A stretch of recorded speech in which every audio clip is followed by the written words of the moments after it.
എന്ന് പറഞ്ഞാൽ നമ്മളുടെ ചുറ്റുപാടുള്ളതിന് ആദ്യം കഴിക്കുക, ബി ലോക്കൽ. അപ്പോൾ ഇവിടുത്തെ ചുറ്റുപാടിൽ എന്തോരം മുരിങ്ങയില, ഈ മുരിങ്ങയിലയൊക്കെ സൂപ്പർ എക്സ്പെൻസീവ് ആയിട്ടാണ് അമേരിക്കയിലൊക്കെ വാങ്ങിച്ചുകൊണ്ട് പോകുന്നത്. അല്ലെങ്കിൽ ലണ്ടനിലൊക്കെ ഒരു മാർക്കറ്റിൽ നിങ്ങൾ മുരിങ്ങയിലയുടെ ഇപ്പോൾ പൗഡർ പൊടിച്ചിട്ട് എടുക്കുകയാണ്. ഇപ്പോൾ ഇവിടെ ആർക്കെങ്കിലും വേണോ?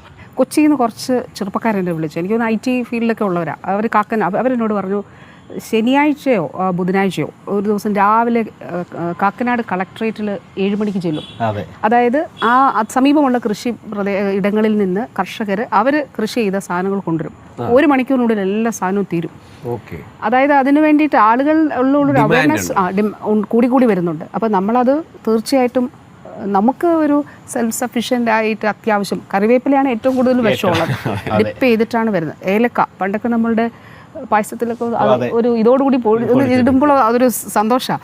പക്ഷെ അത് ഉപയോഗിക്കാൻ പറ്റാത്ത ഒരു കാര്യം. കുക്കിംഗ് എന്ന് പറഞ്ഞാൽ ഭയങ്കര ക്ലിനിക്കലാണ് ഞാൻ വിശ്വസിക്കുന്നത്. കാരണം എന്നെ കൊണ്ട് അത് അത്ര